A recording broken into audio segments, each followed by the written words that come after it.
There's one more word for what happened yesterday. On paper, the mid-midterm elections yesterday should have produced bountiful results for Republicans. A Democrat president has proven very unpopular.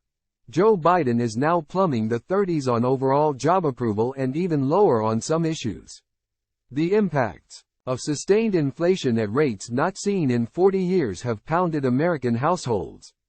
A paroxysm of anti-Semitism on the hard left has split Democrats and made at least a few of them look like terror sympathizers.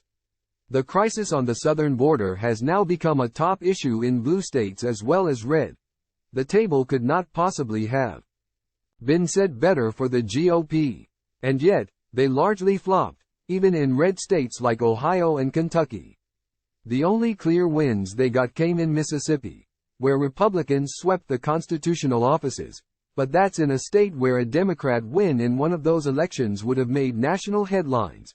Earlier this morning, Jazz attributed it to one word, in a smart, must-read post: abortion. Clearly that played a role, explicitly in Ohio and close to explicitly in Virginia, too, which was Jazz's focus. It has become clear that the GOP still cannot campaign effectively on the issue, not without giving Democrats tons of ammunition by which to drive their base to turn out.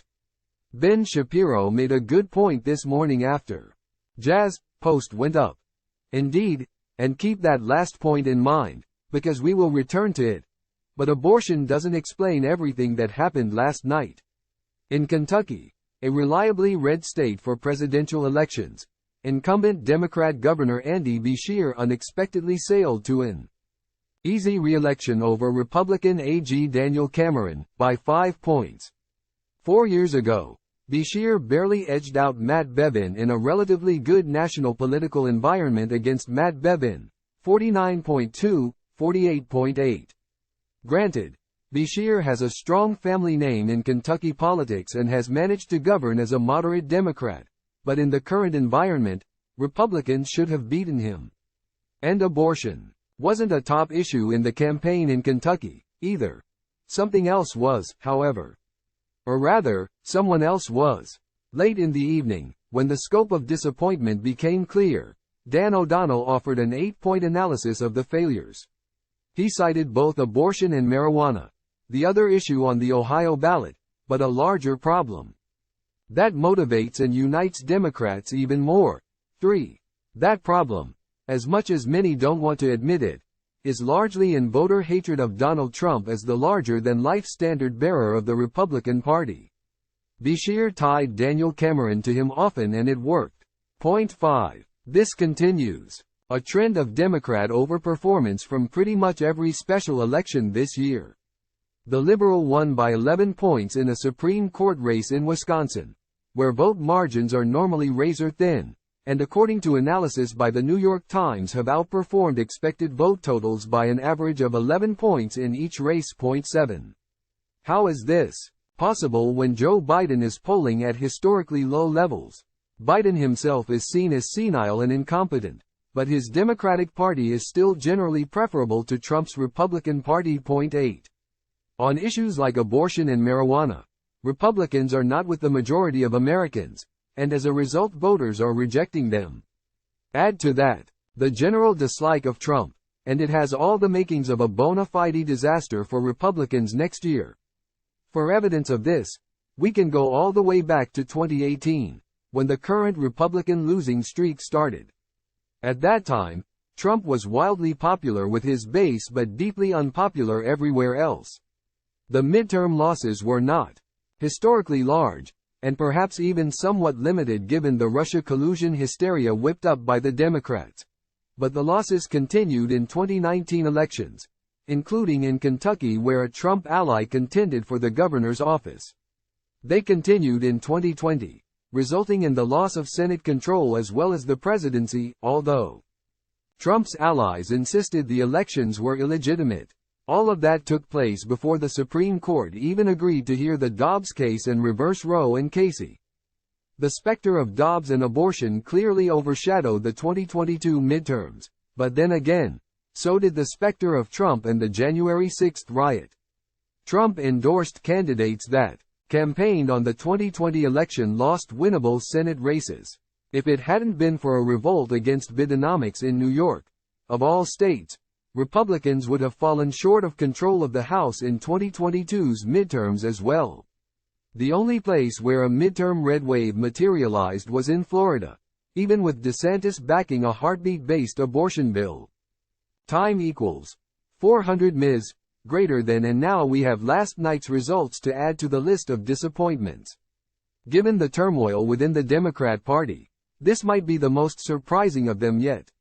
Abortion certainly contributed to their unity of purpose yesterday, but so did their use of Trump and the ultra-MAGA bet noires they used effectively in 2020, 2022, and will certainly exploit in 2024 if given the chance. Even with polls that say Biden's losing to Trump, which raises big question about just how predictive those polls will be, those attacks were very effective.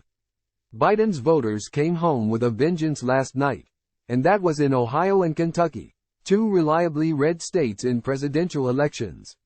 What do you suppose will happen in Pennsylvania, Michigan, Wisconsin, Georgia? All of this points to a fundamental disconnect in the GOP about their brand.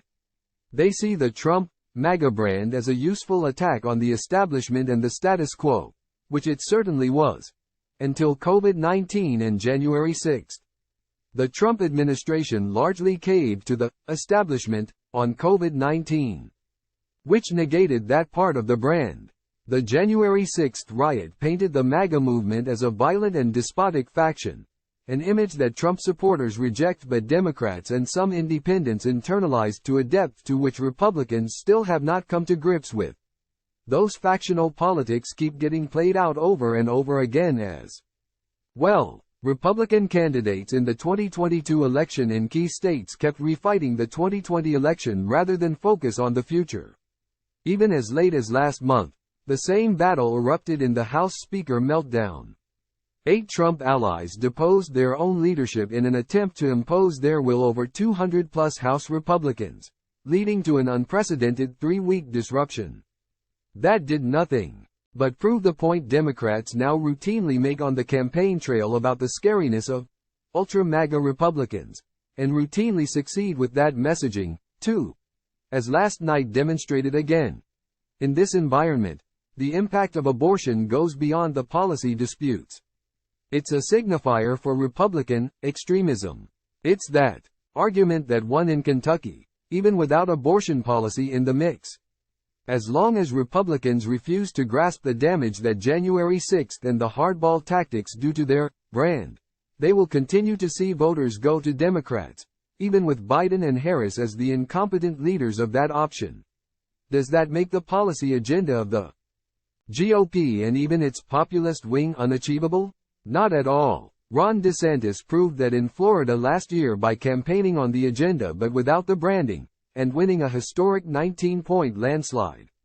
Abortion was explicitly part of that campaign too, but the Florida GOP easily overcame it.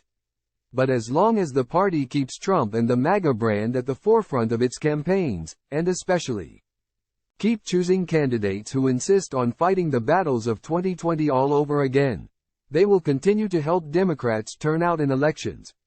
Do I expect this to suddenly end support for Trump?